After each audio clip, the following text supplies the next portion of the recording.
તો ફરી એકવાર સ્વાગત છે તમારું એક નવી વાર્તાની અંદર। આ વિડીયોને પૂરેપૂરી જોજો, તમે પણ પાણી આવી જશે। આ વાત 2 મહિના પહેલાની છે, જ્યારે હું ડિલિવરી બોય તરીકે પાર્ટ ટાઈમ જોબ કરી રહ્યો હતો। અને એકવાર હું સાંજે ડિલિવરી આપવા એક ઘરે ગયો, ત્યારે ત્યાં 2 છોકરીઓ હતી। મને ખૂબ જ તરસ લાગી હતી, એટલે મેં પીવા માટે પાણી માંગ્યું, પણ તેણે પાણીમાં કંઈક ભેળવીને મને પીવડાવી દીધું અને મને તે રૂમમાં ખેંચી ગઈ। અને પછી જે થયું તે જાણીને તમારા હોશ ઉડી જશે। મારું નામ પ્રદીપ છે અને હું ભાવનગર જિલ્લાની અંદર કુકડિયા ગામમાં રહું છું। મારા પિતા મજૂરી કરીને મારા પરિવારનું ભરણ પોષણ કરે છે। મારા પરિવારમાં મારા મમ્મી પપ્પા અને એક નાનો ભાઈ હતો। હું જ્યારે કોલેજમાં ભણતો હતો ત્યારે મારા કોલેજની ફી અને મારો પોતાનો ખર્ચો કાઢવા માટે મેં એક પાર્ટ ટાઈમ નોકરી શોધી લીધી। મેં એક મિત્રને વાત કરી તો તેણે મને ડિલિવરીમાં કામ અપાવ્યું। મારે સાંજના 6 થી 12 વાગ્યા સુધીનો સમય હતો અને ત્યાર પછી હું મારા રૂમ ઉપર જઈને સૂઈ જતો। 2 દિવસ સવારે હું કોલેજ જતો અને બપોર પછી હું મારું લેસન કરતો અને ફરી સાંજના મારી નોકરી ઉપર જતો રહેતો। મને નોકરીમાં આજે 2 મહિના થઈ ગયા। ઘણા બધા કસ્ટમર મને મારા નામથી ઓળખવા લાગ્યા હતા, કારણ કે મારે એકના એક ઘરે ઘણી વખત ભોજન આપવા જવાનું થતું અને તેને મારી સર્વિસ ખૂબ જ પસંદ આવતી। તે લોકો જ્યારે પણ ઓર્ડર આપતા ત્યારે મને મોબાઈલ ઉપર કોલ કરીને કહી દેતા અને હું તેમનું પાર્સલ તેમને ડિલિવરી કરી દેતો। એક દિવસ એવું થયું કે રાતે 10 વાગ્યે મને એક ડિલિવરીનો ઓર્ડર મળ્યો। હું તેમનું પાર્સલ પેક કરાવીને ડિલિવરી માટે નીકળી ગયો। સોસાયટી થોડી દૂર હતી, તેથી જવામાં થોડો વધારે સમય લાગે તેમ હતો।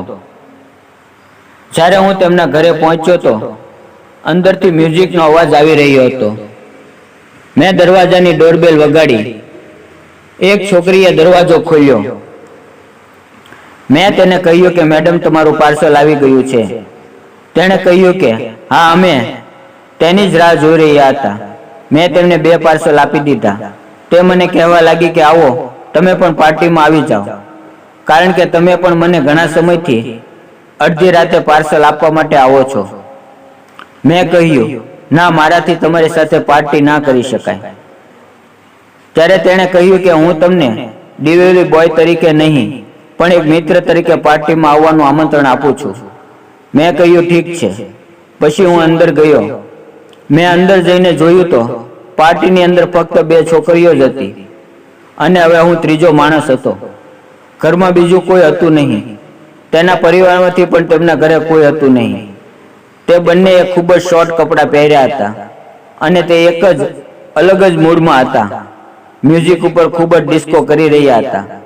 તેમણે મારી સાથે પણ ડાન્સ કરવાનું શરૂ કર્યું। તે બંને વારાફરતી મારી સાથે કપલ ડાન્સ કર્યો। મને તો ખૂબ મજા આવવા લાગી, પણ એકે મારો હાથ પકડીને મને બેસાડી દીધો। મેં મારો હાથ પાછો ખેંચી લીધો તો તેણે ફરીવાર મારો હાથ પાછો પકડી લીધો અને તેની કમર ઉપર મૂકી દીધો અને તેના નખરા જોઈને મને તો મજા આવવા લાગી હતી। આમ ને આમ તો મારી સામે જોઈને ડાન્સ કરવા લાગ્યા અને તેની આગળનો ભાગ મને ટચ કરતી હતી। મને સમજાઈ ગયું કે આનો ઈરાદો ઠીક નથી, એટલે મારે કંઈક કરવું પડશે, પણ તેણે મારી સાથે ખૂબ મજા આવી રહી હતી। પછી તે ધીમે ધીમે મને રૂમમાં લઈ ગયા અને તે વસ્ત્રો દૂર કરવા લાગ્યા। મેં તેને કહ્યું, તમે આ શું કરો છો? તો તેણે કહ્યું, આજે મારો બર્થડે છે અને હું બર્થડે ગિફ્ટની અંદર આ ક્રીમ રોલ ખાવા માંગુ છું। તમે મને ગિફ્ટમાં આ ક્રીમ રોલ આપીને મારી ઈચ્છા પૂરી કરી દો। મેં કહ્યું, ના, એવું નહીં થાય। તો તેણે કહ્યું, તમને ક્રીમ રોલ આપવામાં વાંધો શું છે? તો મેં કહ્યું, મારી પણ ઈચ્છા છે અને હું તમને ના નથી પાડી રહ્યો, પણ મને થોડી શરમ લાગે છે। ત્યાર પછી અમે બંને કબાટમાંથી વસ્ત્રો દૂર કર્યા। તેણે ઝડપથી મારા થેલામાંથી ક્રીમ રોલ કાઢ્યો અને ખાવા લાગ્યા। તેણે કહ્યું કે આ ક્રીમ રોલ ખૂબ જ મીઠો અને તાજો છે અને તેણે ક્રીમ રોલ ખાવાની મજા લેવાનું શરૂ કર્યું। થોડી વાર પછી તેમની બહેન પણ રૂમની અંદર આવ્યા અને તે કહેવા લાગી કે તમે બધા શું કરી રહ્યા છો? તમે એકલા એકલા ખાઓ છો? તો મને પણ થોડો ક્રીમ રોલ ખાવા માટે આપો. હવે તે બંને એકબીજા સાથે ઝઘડવા લાગી અને ક્રીમ રોલ ખાવા માટે મોટો ઝઘડો શરૂ થઈ ગયો. એટલે મેં બંનેની વચ્ચે પડીને કહ્યું કે તમે બંને વારાફરતી ક્રીમ રોલ ખાઓ. આ ક્રીમ રોલ ખૂટી નહીં જાય. તે ખૂબ જ મોટો છે અને મીઠો પણ છે. તમે બંને ધરાઈને ખાઈ જાઓ.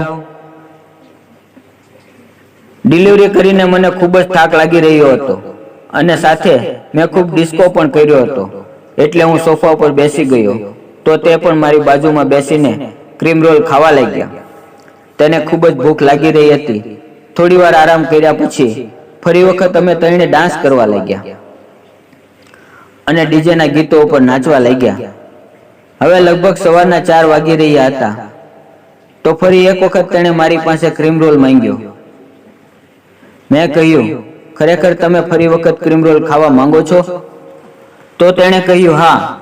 એટલે મેં ફરીથી મારો થેલો ખોલ્યો અને તેના હાથમાં ક્રીમ રોલ આપી દીધો અને તે કોફીની સાથે ક્રીમ રોલ ઝાપટવાનું શરૂ કર્યું.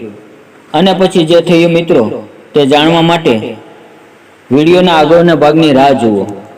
મિત્રો, વિડીયો પસંદ આવે તો વિડીયોને લાઈક અને ચેનલને સબસ્ક્રાઇબ જરૂર કરજો. ફરી મળશું એક નવા વિડીયોમાં. ત્યાં સુધી આવજો.